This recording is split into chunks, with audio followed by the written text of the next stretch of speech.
Good morning. I'm Nikki Gonzalez, co-host of the show Automation Ladies. I'm Alicia Gilpin, the other co-host and also owner of Process and Controls Engineering LLC. And we are here for the second time in a row. I'm very excited. I actually just flew in last night, so I have not been out on the floor. And we're excited to kick this off here with an interview this morning. We have Jack Kaumo, VP of Sales with Formic with us this morning. How are you, Jack? I'm well, thanks. Very glad to be here. Yeah, we're pretty excited to get to hear about what you're doing. For those of us that don't know Formic, can you tell us a little bit about the company and what you guys have? Absolutely. So we are a Robotics-as-a-Service automation solution. And what we do is we provide pay-for-productivity robotics to our clients so that they can do things like save on CapEx and move to OpEx. While they do that, we're providing a full turnkey solution. So they literally can get into automation on an hourly rate and not pay for anything until it's up and running. So we provide full design engineering, we provide all the service and maintenance that goes along with it, and all the spare parts in case something goes wrong, all for the life of the contract. And then packaging that all together, it really provides a really great solution for them from the perspective of we offer it with a uptime guarantee. So There's really no way they can lose. What's the downside? Yeah, I get that all the time. I get the what's the catch? The downside is that they've never done it before, and it's scary at first. Yeah. And it's sometimes getting through a model with OpEx can be challenging if your company's never done it before. But we're here to help you with that. In fact, tomorrow morning we have a presentation by our tax guy on that topic, so we're prepared. That's really great to know, because I think the as-a-service model is a little bit newer in the industry. So if people don't understand the financial implications or how to budget for that, that should be a great session to learn a little bit more about that. What booth number are you in? 5915. Okay, and aside from that tax presentation, which sounds really informative, especially for anybody here that works on budgeting and specifying these sorts of things, what do you have going on that might be new from last year, if somebody visited you last year, for instance? Oh my gosh, so much. So we went through a full rebrand.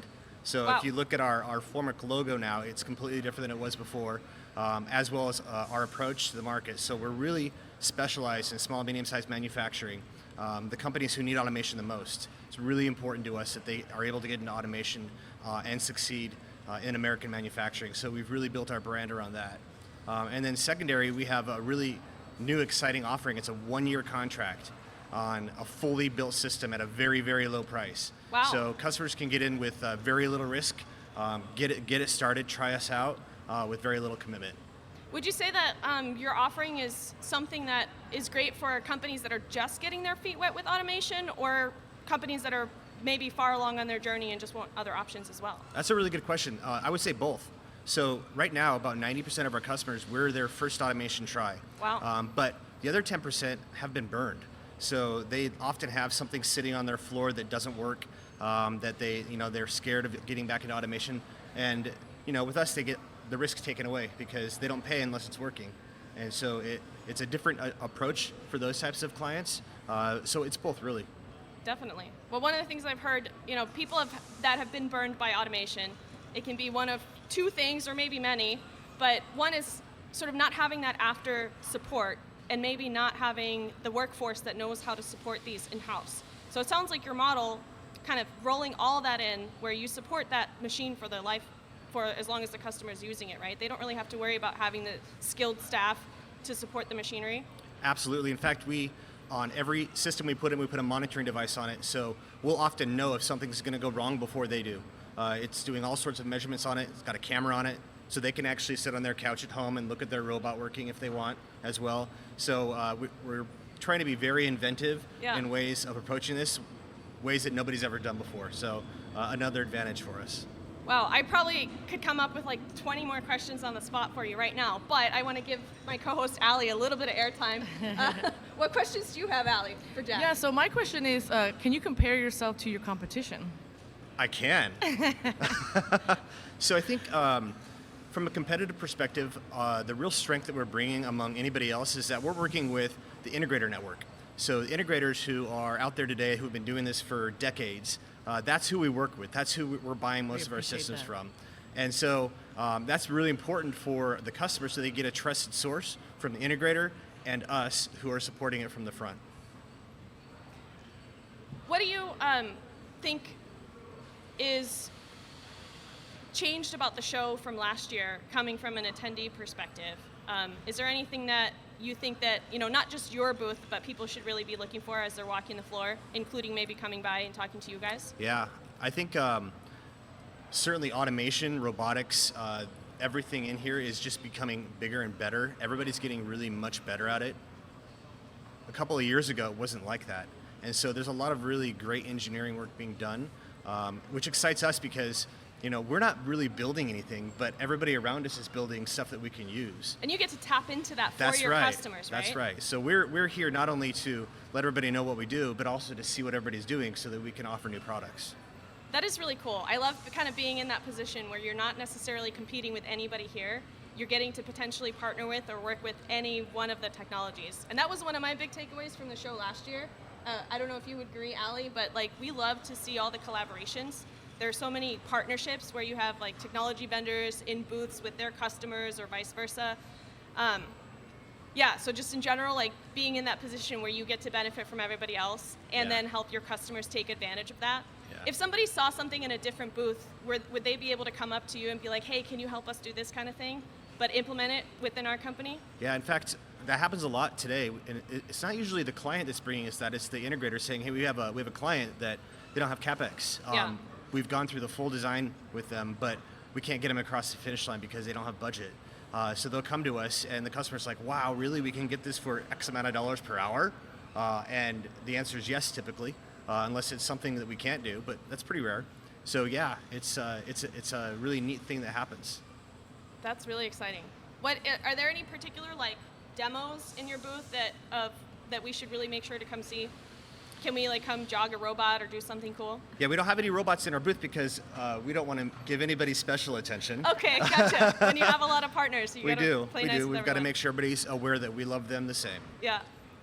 So can customers kind of specify, or I guess it's with their systems integrator where they would decide if they have a particular brand that they want to work with, particular technology. Absolutely. You're really just enabling that adoption, the business model, making it easier for them to actually implement automation that works. Yeah, we're providing the automation in an easier way with the OpEx piece. We're providing automation with risk-free, so we're maintaining it ourselves.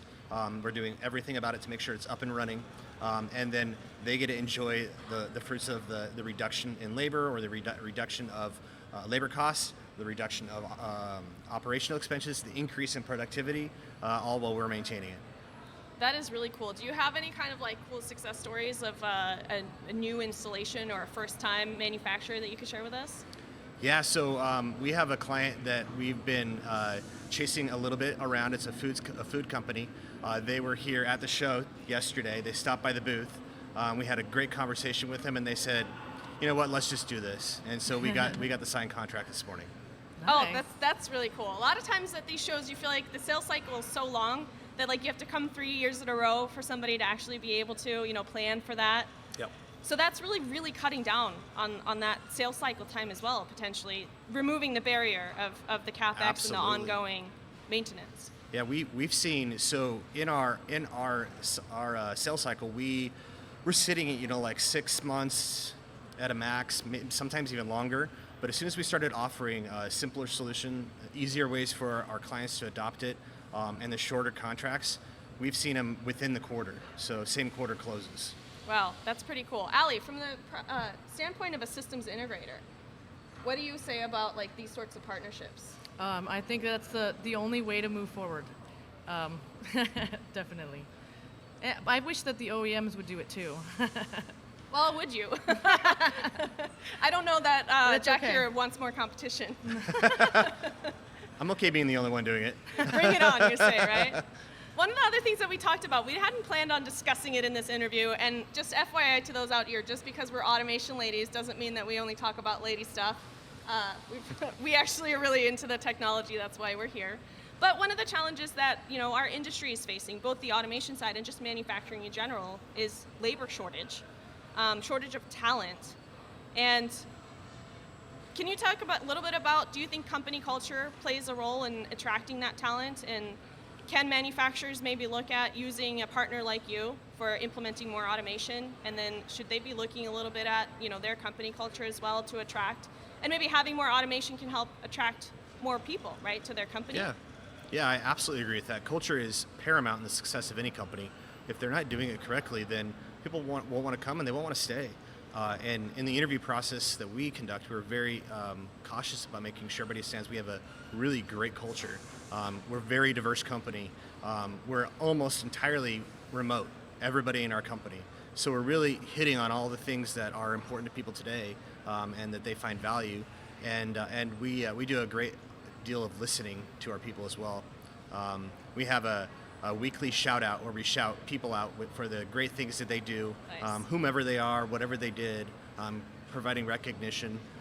And we've got some codes that we follow that really help our company be who they are today. One example is we have one that's called TNT, which is today, not tomorrow. We believe if something should be done, just do it right now. Why waste time? That's a really good one. I need to adopt that motto. I'm terrible at procrastinating. So how big is the Formic team? We are 65 people now. Nice. Yeah. Wow.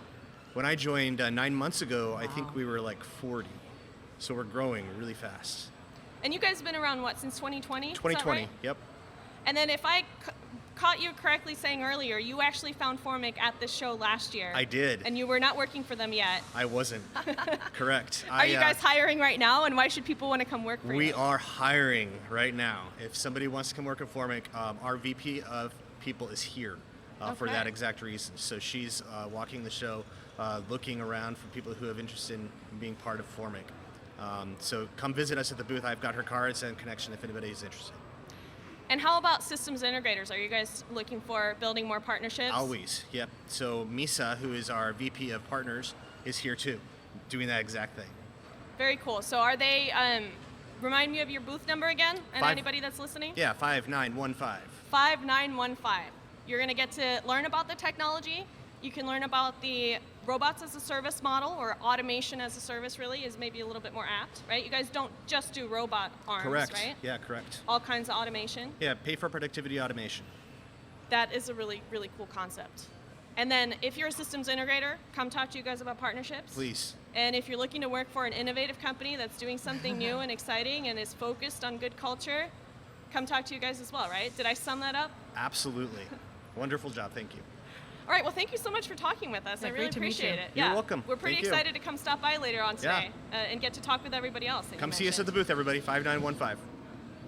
Well, we are going to have a couple more interviews here over the next hour, and then Allie and I are going to be looking to walk the floor and try to catch as much of the innovation as possible. So if you get a chance to tune in to more of the interviews, we would love that. Otherwise, if you're at the show, come find us. We'll be walking the floor.